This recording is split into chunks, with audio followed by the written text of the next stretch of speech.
Repressed Media one more time. We are somewhere in San Francisco. It's actually another good day.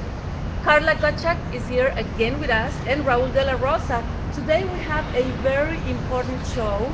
Carla and Raul, thank you again for being here one more time. Can you tell us briefly what are you going to be talking about today? And I understand that we have a lot of information about how much the biggest oil corporations made the first 2 months of the year. It's actually obscene, I would say. Hello, Carla or Belle. Oh, thanks, Maria. Well, I guess as an outline, it's going to be about oil. It's going to be about alternative biofuels, and it's going to be about um, special interests coming from the oil cartels to, I guess, basically control us with our own prejudices.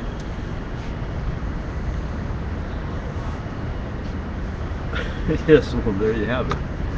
Uh, so far this year, 2012, Exxon makes 104 million in profit per day. We read everywhere that one of the most profitable companies is ExxonMobil. Wouldn't you say it's easy to be the most profitable company if we, the 99%, are paying record high gas prices? According to many articles and analyses, only the first 3 months of this year, ExxonMobil reported earnings of $9.45 billion. That's American billions.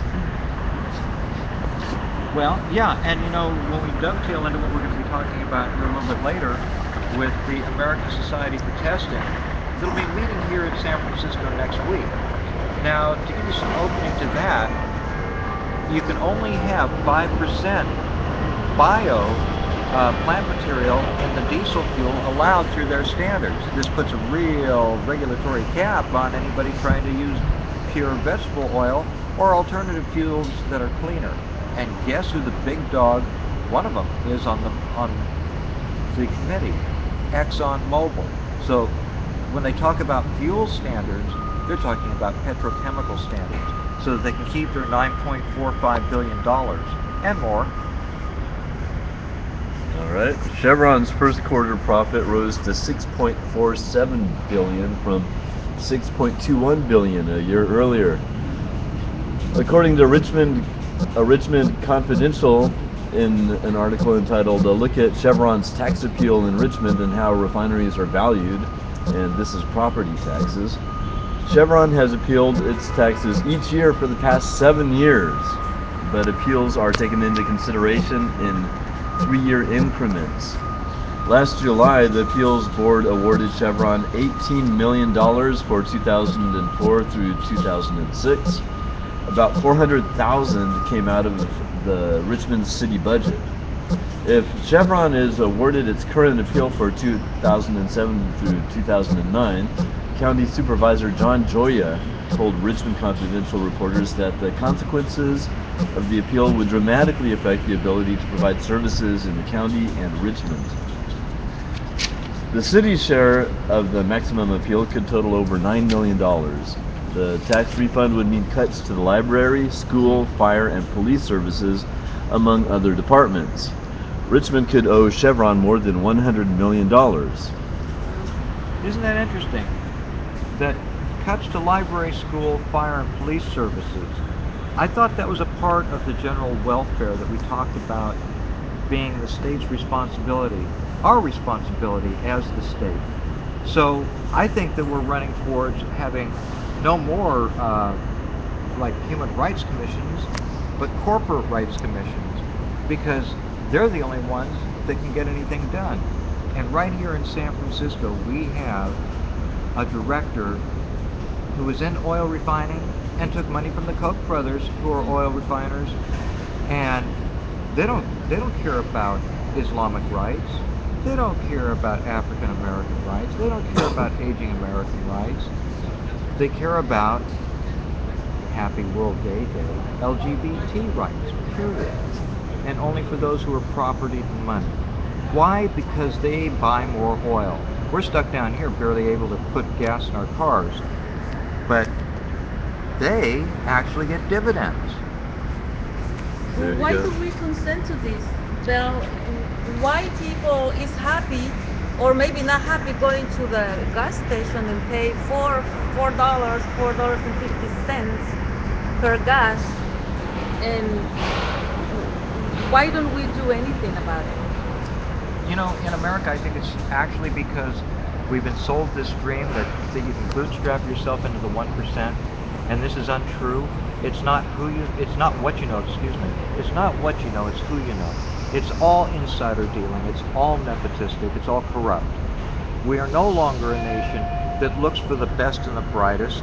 We look for the least common denominator, the most complacent, the ones who will get along. So those of you who have jobs, think about that. It's not because you were the best for the job, it's because you were the most compliant. A little history on Richmond is probably in order on that one. Richmond, it's in the East Bay, the east of San Francisco. It started out basically with the oil refinery. It's a suburb that grew up around the oil refinery and was basically kept maintained as a slum. I went to high school back at Richmond High, is where I graduated from. I learned how to be a process plant engineer in the school. They're training people how to work at the oil refinery, and now apparently regarding the communities to be part of their assets as well. They just had a Juneteenth festival, which is a celebration of black freedom, and well, basically it was Chevron and PG&E and such like that sponsored their festival, which probably says a lot so far as like what kind of information gets spread around at a festival like that. I went one year Well, and they were having this big smoke out in Richmond because they had the highest cancer rate in America at the time, and nobody like raised an eyebrow at the refinery sitting right upwind spraying them all with chemicals. well, it's a little windy here. We already told you the other day, Repressed Media.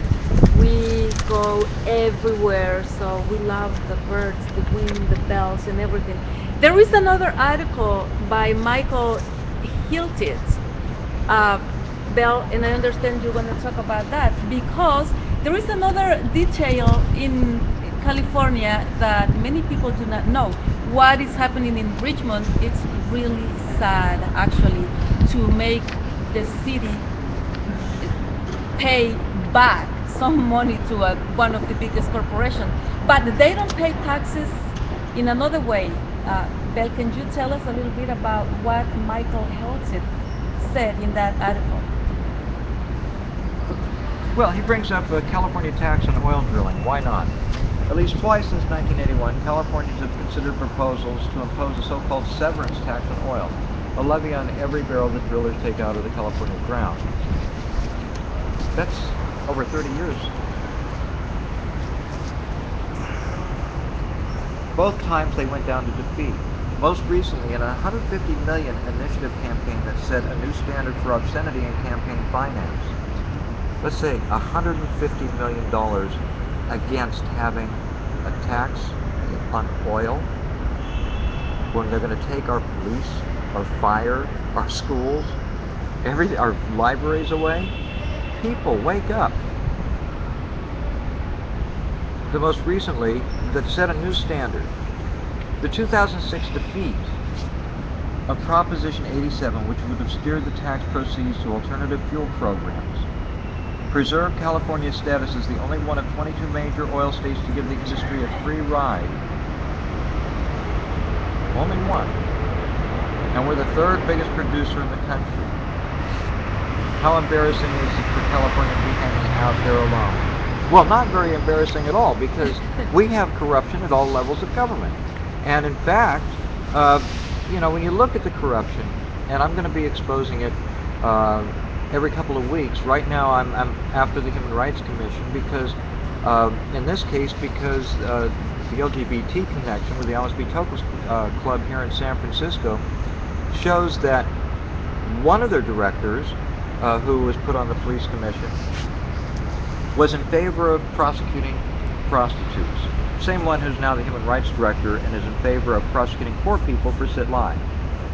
Another director of LSB Toklas was nominated for the police commission, but they got arrested for felony domestic abuse and violence.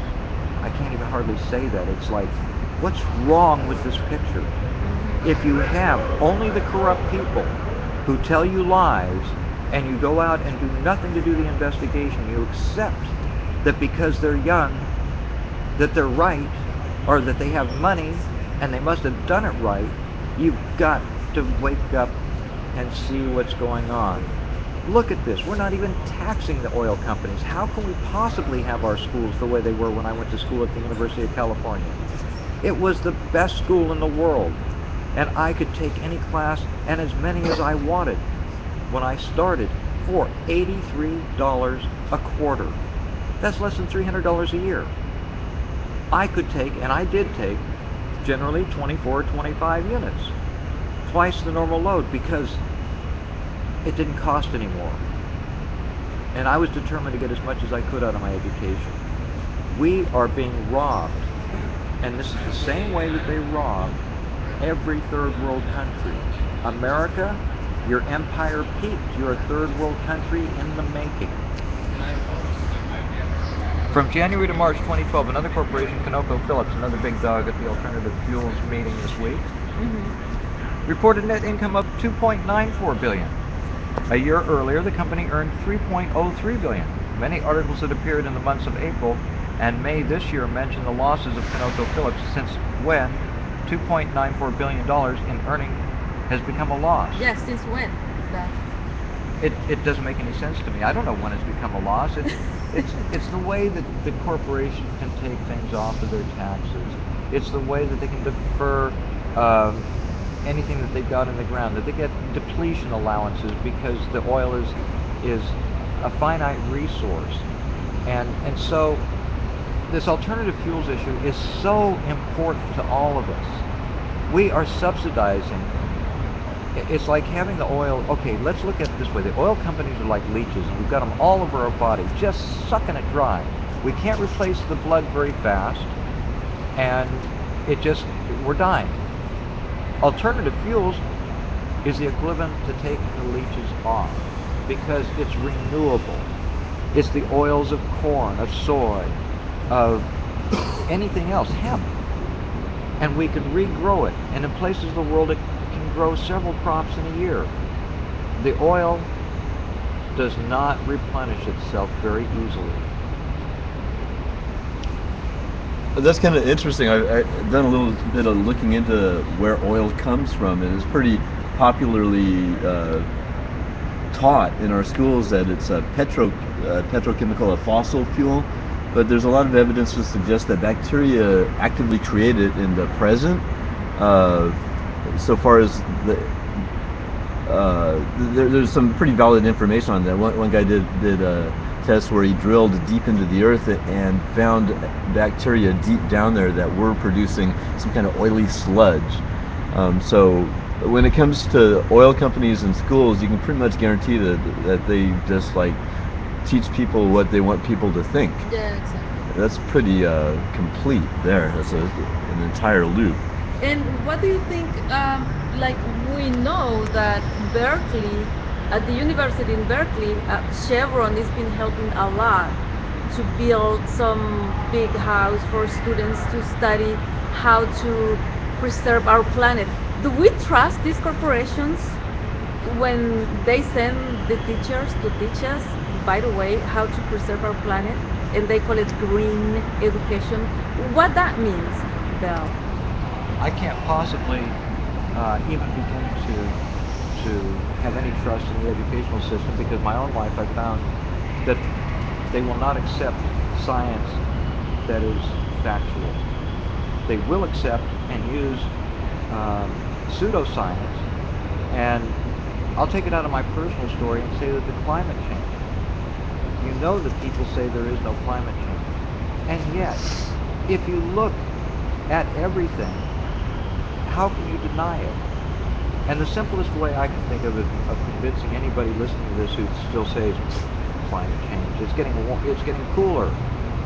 When you see the polar caps breaking off, it's like ice cubes in your drink. It keeps it colder for a while, and then when it warms up, How fast does that ice disappear? That's the phenomena we're in right now. It is hotter, the winds are stronger, we're getting much more in the way of severe weather, which will only become more severe. And 3 weeks ago, it was reported that we're at the tipping point or over the tipping point. And this whole thing about the oil companies, they should all be nationalized. We, the people, should own them, control them for our survival and not for theirs. Thank you. Those oil corporations are totally corrupt in what they're doing, and for them to be the source of our information on green energy is, of course, a fraud. It's a fraud, but how do we educate people on that? What do we do? Well, we're I doing don't it think. right now. For instance, in some of the material you've given us, Maria, and by the way, people, Maria does a wonderful job of handing us material to talk about. The Forbes Global 2000 are public companies with top composite scores based on their rankings for. Now, this is what a corporation is about. This is a person. This is your child. Think of this as somebody that they've now called a person. Sales, profits, assets, and market value.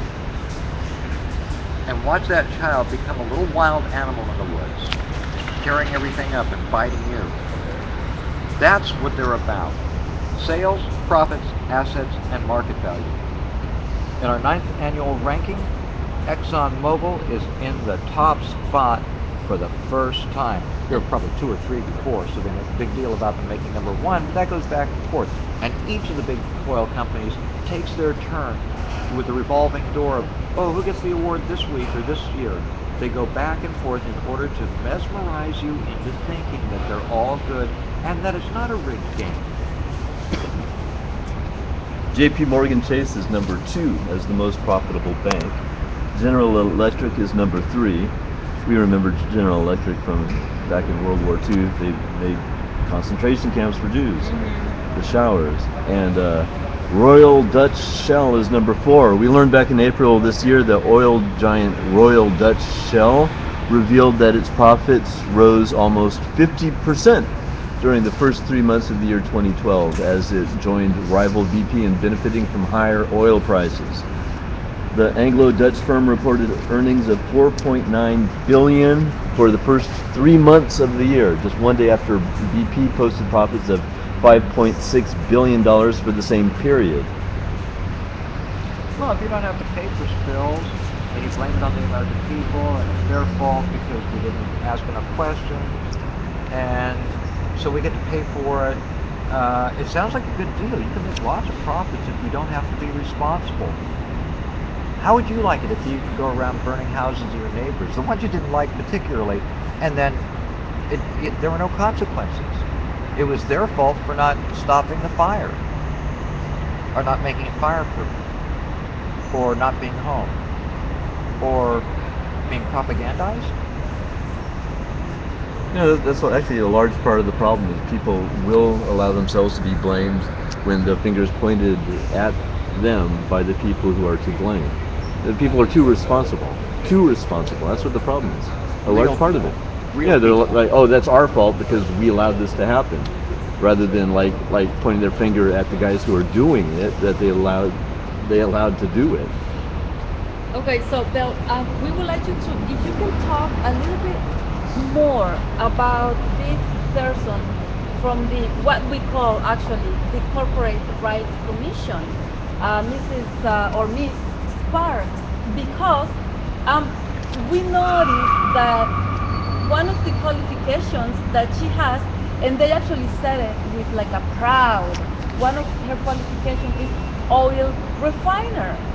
Oh yeah, Why are we yeah. gonna be proud that one person in the head of the human rights commissions in one city comes from the oil refiner? Why is that? Well, it's because people are mesmerized by money. They worship money and people that get money. I mean, look at the people that think that Bill Gates is a really nice guy because he's got so much money. It's not about money that makes you nice, that's for sure. Now, oil refiner, yeah, when they were a guy, Sparks was an oil refiner and a hazmat geek, and this is on YouTube or the Commonwealth Club segment that they did. And then they came to town and had to sell their Cartier watch because they were transgender, and oh, then they got into to selling sex toys. Well, pornography is one of the easiest things to sell. So they did very well, leading to Woman of the Year, Mm-hmm. which I find something that anybody in their position would have the grace to say thank you but no thank you, Mm-hmm. and a porn Oscars celebrity. I mean, this is what comes out of their own mouth when they're talking. Um, and I guess the oil refiner and the Koch brothers being in oil, and the Koch brothers being against having pensions for older people, against fair wages, against labor unions, against education being public, against our responsibility to take care of the prisons. They'd much rather have somebody who doesn't really care brought in from wherever and paid. You know, then you can get all the sadists in there to and pay them. This is typical of the Fourth Reich, which is, as you might understand if you look at history, the end of the empire that was started in America because it became so racist, sexist, ageist, and actually globalist. And maybe Raul, a couple of weeks ago there was an incident where the police really disrespected you, and they approached you, and you complain. What happened when people in San Francisco complain these abuses to the? I mean, this commission should be there defending you. Are they? Do you have confidence on them that they will be there for you when you need them? I actually was unable to get to the Office of Citizen Complaints yet. I had read on the form that I could pick up a copy. I believe it was at 282nd Street or 480. I went over there, and there was some other office there, so I need to find where to get the form so I can fill that out and file it. So I was actually sent to that address and told that they had got it there. So I was really surprised to find that it wasn't there, um, for whatever reason. Do you have confidence that they will help you? No, I suspect that they will not help me, and I will have to file suit against the city. But they don't really care how much they waste. It's just another symptom of lawlessness. They aren't interested in America. It's the welfare of its people anymore. What they're interested in, if you look at it strategically, what they're actually doing is tanking our economy. The idea of like spending less to do that is not a concern. Well, and the thing is that we've been talking about the San Francisco Human Rights Commission, and it's really the San Francisco Corporate Rights Commission. And the reason for that is their mission statement is not about human rights, it's about contract compliance, so that people are compliant with the standards that the city sets, which means that a lot of LGBT people and other minorities are supposed to have some rights, but then the second part on the masthead of their letterhead says LGBT HIV, and that's it. So you have a special interest group, the gay community here in San Francisco with special rights, and and the Human Rights Commission, which is basically a contract rights commission. So, you know, who's doing business with the city with a contract? Mostly corporations. So we have a corporate rights commission. Their mission is not to protect human rights. It's not to do any outreach. It's to make sure that the corporations get a really slick deal, if you want my opinion, because when you deal with an oil refiner looking at contracts with other oil refiners or construction businesses that use oil or any of these other businesses, you start dealing with insiders. Look, this person who's the human rights director here, and I do believe they're terribly corrupt, moved from Nob Hill, where the rich folk live, down to the Tenderloin, where the prostitutes have to prostitute in order to pay their rent. It's a really, and always has been in my lifetime, a rough part of town. And they did that to run for supervisor in that area for political gain, not for the good of the people, because what would they do for the people? They'd once again go back to their old buddies, the people with the money at the Alice Club, and say, what do you want done? Where do we go from here? Who do we put in there so we have more power and we can have the entire city be considered gay around the world. Like there's not a heterosexual here. There's not a black or a Mexican. There's not Islamic people here. There aren't Chinese people here. They're all gay. Yeah. Um, we are in actually it's elections in November. Obama is doing all these things. One example, and I would like you to comment on that. He and everybody believe that younger people, Latino, from up to 30 years old, will have a permit to work and to have a driver license, but it's only for 2 years. And he's doing it because he wanted their votes, and now he's like up to probably 50, 60%. Why don't people, two questions for you too. What are the occupation doing in San Francisco right now against these huge corporations and pressure on Obama to do real things, not just to go and lie to one community for votes, while what you just said, Belle, is terrible for our society as well. Well, actually, I have to say that from my viewpoint, Occupy is not doing anything, and that we have some really grave problems ahead of us with these corporate shenanigans, and whether it's Obama or his pandering, actual pandering to the gay community with the marriage rights, which is sort of like, get a grip, people.